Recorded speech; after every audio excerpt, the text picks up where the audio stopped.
Nós estamos aprofundando os conceitos de arquétipo, né? Acho que nós estamos no arquétipo, vamos voltar um pouco mais aqui.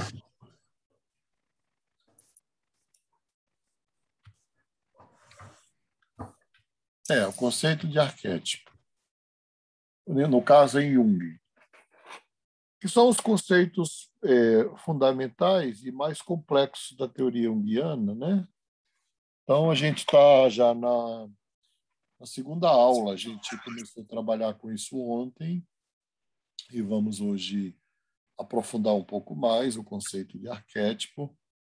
Nós estamos nos detendo exatamente nesses conceitos que são mais de difícil compreensão. Então, a gente já viu aqui toda a base filosófica da teoria de Jung, vimos como ele vai trazer do mundo das ideias de Platão e do próprio Platão o conceito de arquétipo, que está, na verdade, no livro da República, não é? Depois ele passa por Santo Agostinho, só que se para Platão e Agostinho, chegou também a Rafaela, seja bem-vinda, Rafaela.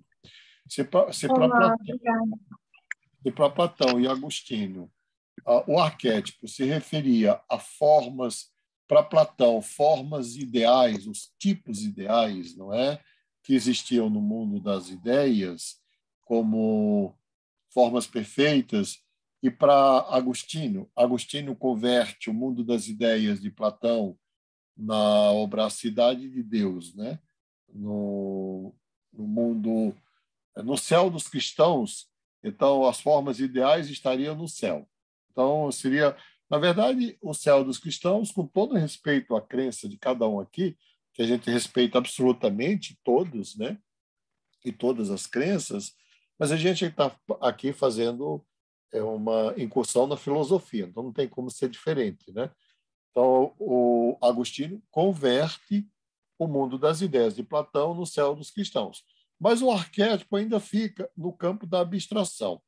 Eu considero, como eu falei aqui na aula anterior, Platão muito importante, porque ele é o primeiro filósofo que propõe a existência de um mundo subjetivo.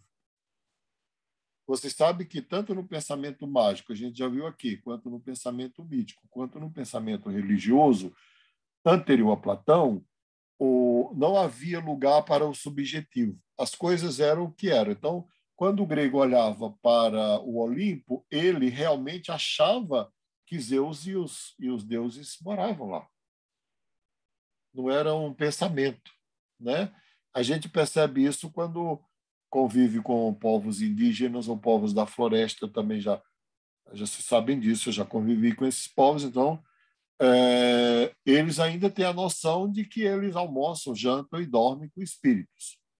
Então, os espíritos são concretos, né? Para nós, o espírito já está, mesmo acreditando neles, que alguns acreditam, claro, mesmo acreditando neles, mas a gente vai dizer assim, não, mas eles estão no plano espiritual, é diferente, né? E aí o Jung ele vai tirar este arquétipo que estaria no plano das ideias, no plano espiritual e trazer para a realidade da pessoa humana. Então, o arquétipo é uma matriz, a melhor palavra é essa mesmo, é uma matriz que dá estrutura à mente humana. Então, nós vamos continuar trabalhando com o termo. Então, o arquétipo já se encontra em Filo, judeu como referência a Imago Dei. Curiosamente, a Imago Dei é uma ideia da teologia, claro, que Filo judeu é lá do primeiro século, eles não tinham ainda noção de psicologia, então tudo era teologia, né, nesse momento, né? E aí, quando você pega a ideia de Imago Dei, a ideia de que existe um arquétipo divino no ser humano.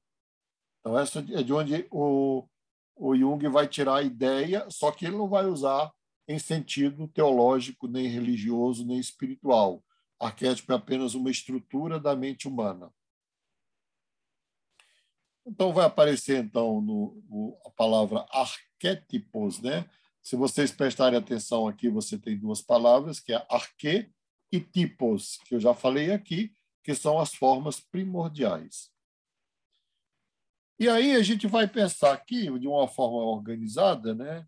Na verdade, eu prefiro dar do meu jeito, né? Mas eu acho que tem que ter um pouco de didática para vocês organizarem, e aí a gente encaminha o slide para vocês também.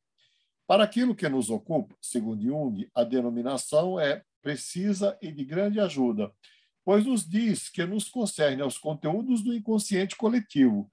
Estamos tratando de tipos arcaicos, ou melhor, primordiais, isto é, de imagens universais que existem desde os tempos mais remotos. Dentre essas imagens universais, por exemplo, a gente pode citar a água, por exemplo, que eu acho que não tem como a gente começa pensando, por exemplo, no que seria arquetípico a água?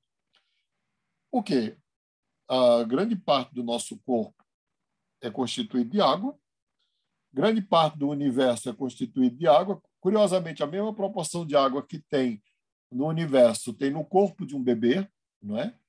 E, curiosamente, a gente nasce mergulhado na água. Então, ele não está falando de algo abstrato, ele está falando de alguma coisa que a psique tem contato. Não é? Desde as suas origens, nós já nascemos em contato com a água. O mesmo não se pode dizer do ar, mas ao nascer, o primeiro elemento depois da água que a gente entra em contato é o ar. Não é? A terra, com certeza, e aí depois a gente começa a adquirir a consciência de que nós nascemos da terra e voltamos para a terra. O fogo, com toda certeza. E aqui, a ideia de espírito aqui, na verdade, depois eu vou pedir à minha assistente para corrigir, aqui não é espírito no sentido grego, seria, porque no sentido grego espírito é pneuma. Aqui, na verdade, é psique. É psique. Então, estes elementos aqui, eles são primordiais. Eles são primordiais na tradição religiosa, nos textos sagrados, nos textos filosóficos, e eles são primordiais na experiência humana. Eu já fiz ontem uma relação entre arquétipo e o inconsciente coletivo e o pessoal. O arquétipo faz a relação entre o inconsciente pessoal e o inconsciente coletivo. Então, quem relaciona o inconsciente pessoal com o coletivo é o arquétipo. Isto é, como nós não temos acesso conscientemente ao nosso inconsciente coletivo, nós podemos ter sonhos ou fantasias arquetípicas, que são exatamente as fantasias e os sonhos que trazem estas formas primordiais para a nossa existência. E nós vimos também que o mito, não é? O mito vai ligar o arquétipo à experiência individual. Nós já vimos aqui que o mito é uma narrativa que tem uma verdade puramente psicológica. Não importa se o mito aconteceu ou não, se ele é verdadeiro ou falso, isso é um problema que não interessa para um psicólogo. Porque se a pessoa diz que acredita num determinado objeto e esse objeto tem uma existência psíquica para aquele sujeito, o objeto existe. Pensem comigo, porque eu falei que uma das razões dessas duas cadeiras era ajudar-nos a pensar psicologicamente. Isso é diferente de pensar de forma concreta. Como assim? Se algo existiu no meu sonho, este algo que existiu no meu sonho existiu.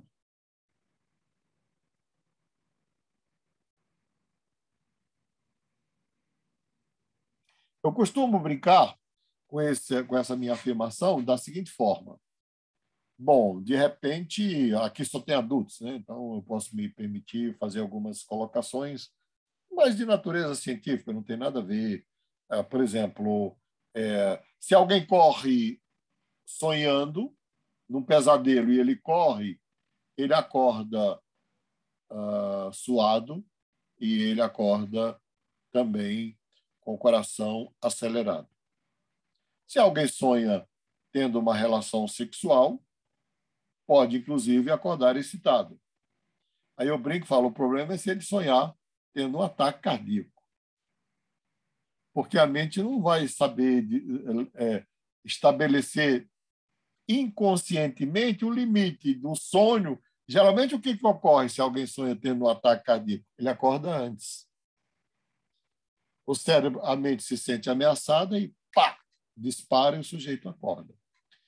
Então, as sensações que a gente tem produzidas por um sonho ou por uma fantasia são sensações tão reais que nos leva a afirmar que, do ponto de vista puramente psicológico, o fato psicológico é um fato total, ele existe.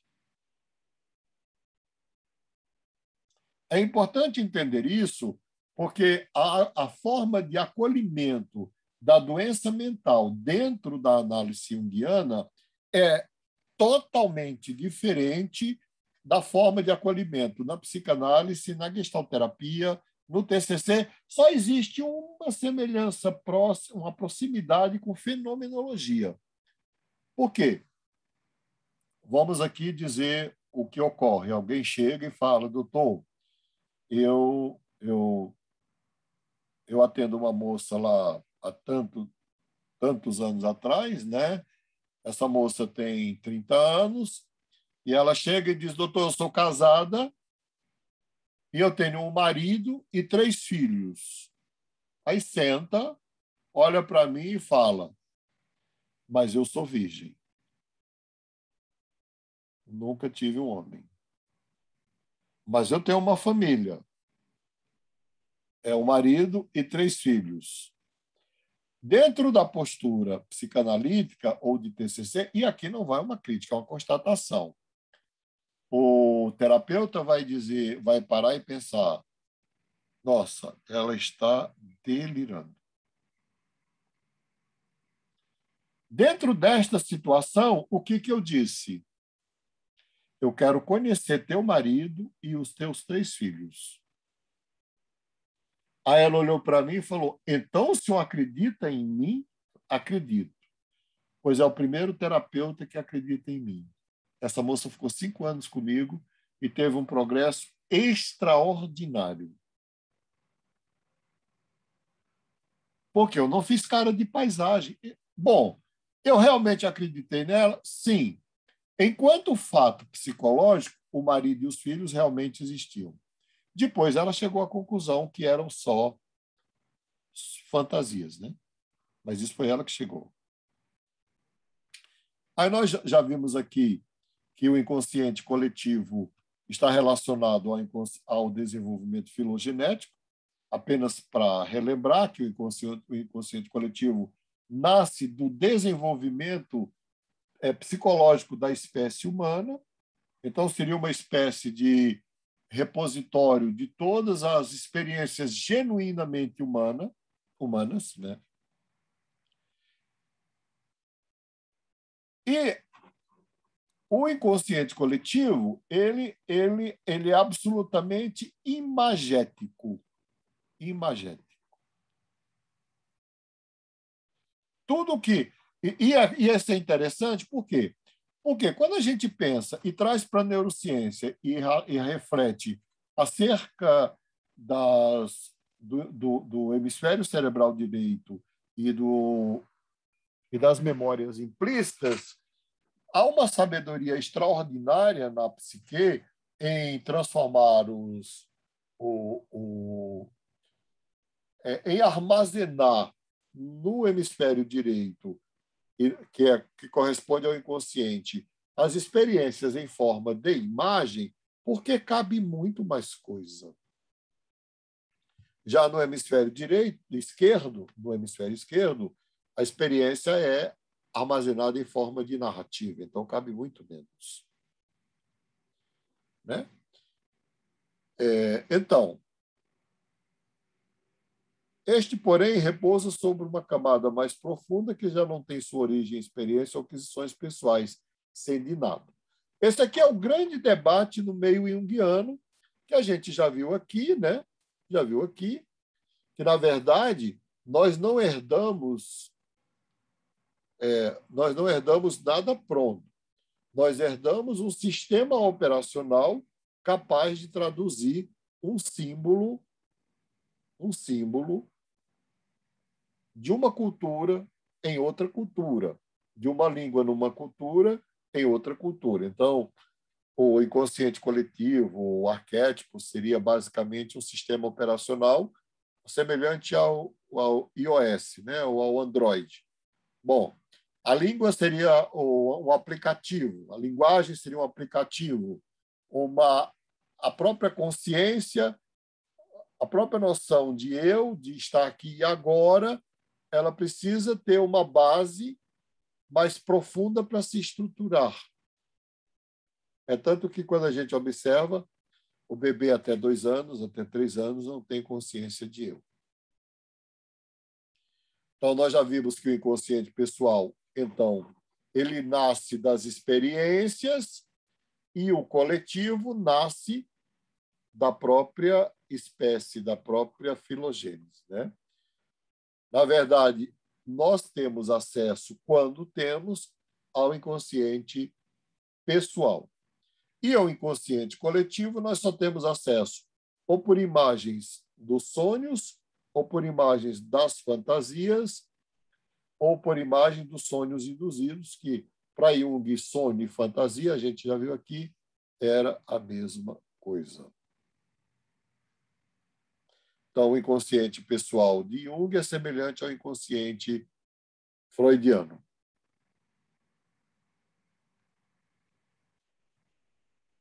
E aí, esta lei aqui, que eu vou repetir talvez muitas vezes ainda, que é a filogênese se repete na ontogênese. Né? Nós temos na nossa curta história, gravado em nossa psique, toda a história da humanidade. Nós vivemos, como nessa curta história, todas as etapas do desenvolvimento da espécie humana. Alguma pergunta até aqui? Algum comentário?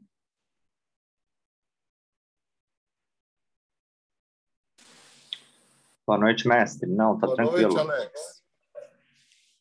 Por enquanto, não. Renato, Gabriela, Rafaela? Não, professor.